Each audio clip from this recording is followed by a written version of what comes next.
다음은 전현희 최고위원의 발언이 있겠습니다. 2025년 11월 15일은 대한민국의 사법 정의가 죽은 날입니다. 이재명 대표는 무죄입니다. 이재명 대표를 죽여야 자신들이 산다는 윤건희 국힘 정권과 정치검찰이 한몸이 되어 조작수사, 억지 기소한 사건이었습니다. 검찰의 조작수사 내용을 그대로 인정하고 처음부터 유죄 결론을 내리고 짜맞추기 한 사법살인 정치 판결입니다.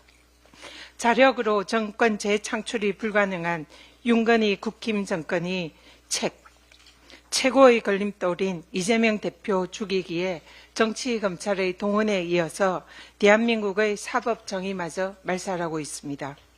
이미 무너진 법논리에 또다시 법논리와 법률을 얘기하는 것은 의미가 없는 것 아닌가 하는 생각마저 듭니다. 그러나 왜 이 판결이 법치를 무너뜨린 터무니없는 판결인지를 정확히 짚고 국민과 함께 앞으로 싸워나가야 된다 생각합니다. 명백한 사실관계 오인과 잘못된 법리 판단에 대해서 제대로 한번 짚어보겠습니다. PPT를 봐주십시오. 이번에 1심 판결에서 두 가지 사안에 대해서 유죄 판결을 했습니다. 첫 번째로 이재명 대표가 골프를 치지 않았다라고 부인했다. 이것이 허위사실이다. 이렇게 판시를 했습니다. 내용을 보시면 그러나 실제는 지금 사진에 나타났다시피 10명의 여행지 사진이 있습니다. 이 사진을 국힘의 박수영 의원이 오련해서 짜집기 편집을 해서 조작을 합니다.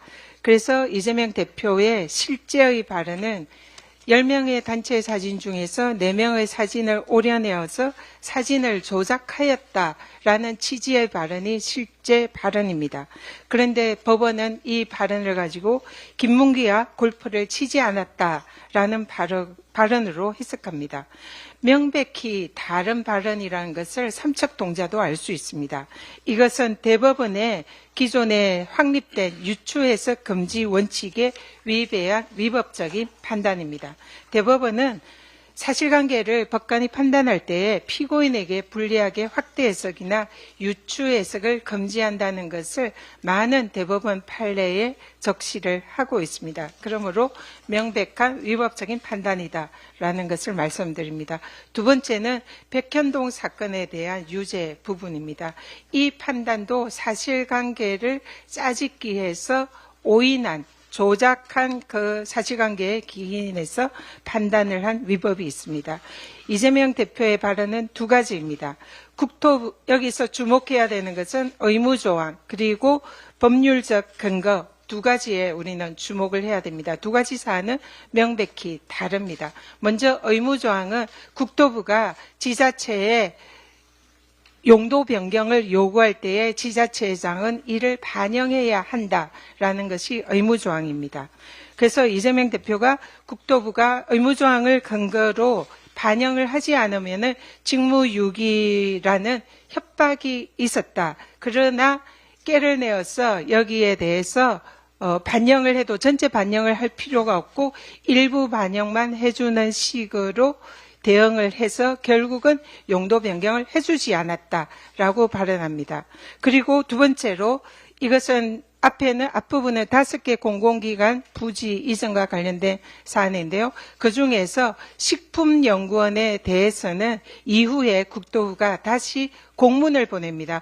공문을 3번이나 보내는데요. 이 공문에는 분명하게 법률적인 근거를 명시해서 보냅니다. 그래서 이재명 대표는 이 부분에 대해서 국토부가 법률상인 요구를 했기 때문에 어쩔 수 없이 용도 변경을 해주었다라고 발언합니다. 그러나 이번에 법원이 판시한 것은 이 두 가지 발언을 짜집기 한 것입니다.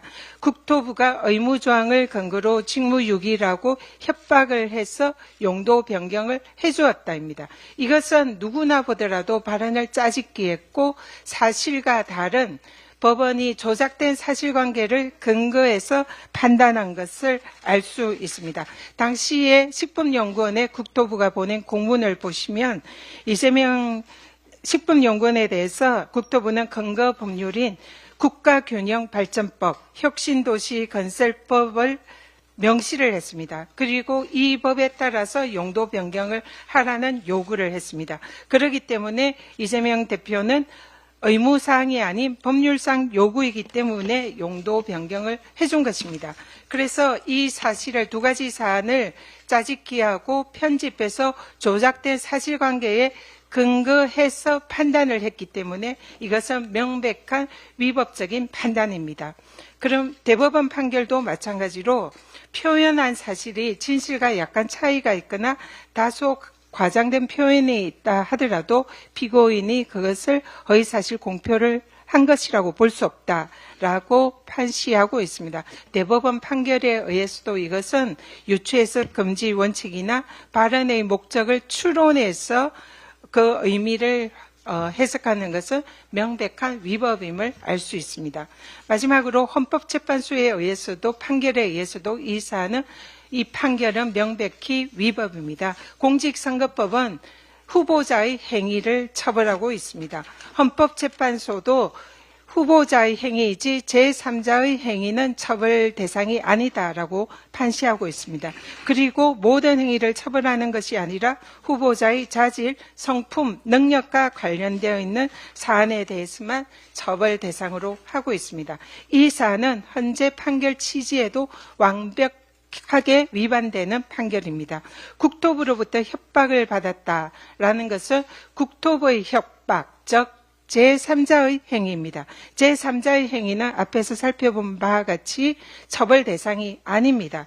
그렇기 때문에 이 사안의 법원 판결은 명백히 헌법재판소 판례 그리고 대법원 판례에 의해서도 명백한 무죄라는 것을 알 수 있습니다. 그리고 양형도 매우 부당합니다. 20대 총선, 21대 총선 때 선거법 위반 사례로 처벌된 사례를 전체 다 전수조사를 해봤습니다. 그랬더니 이 허위사실 공표로 징역형을 판시한 사례는 단 한 건입니다. 모두 무죄 내지 벌금형이 선고되었습니다. 징역형으로 판결 선고된 사안도 부당 기부행위 등 이 허위사실 공표와 기부행위 등 복합범죄, 중대범죄의 사례의 경우에 단 한 건만 징역형을 선고했습니다. 이재명 대표에 대한 이번 1심의 징역형 선고는 사상 초유의 행위로 이것은 사법부의 명백한 정치 판결이라는 것을 알 수 있습니다. 이재명을 죽이겠다고 없는 죄를 만들어서 조작수사, 억지 기소한 윤석열 정권의 정치검찰, 이에 화답한 1심 판결에게 답을 하겠습니다. 이재명과 민주당을 죽이려 해도 이재명과 민주당은 더 강해집니다. 이재명 대표와 민주당이 걸어온 길이 그렇습니다. 민주당은 죽은 사법정의를 반드시 되살리고 이재명 대표와 함께 국민과 함께 끝까지 싸워서 반드시 승리하겠습니다. 더 강한 민주당, 더 하나된 민주당이 되겠습니다. 이상입니다.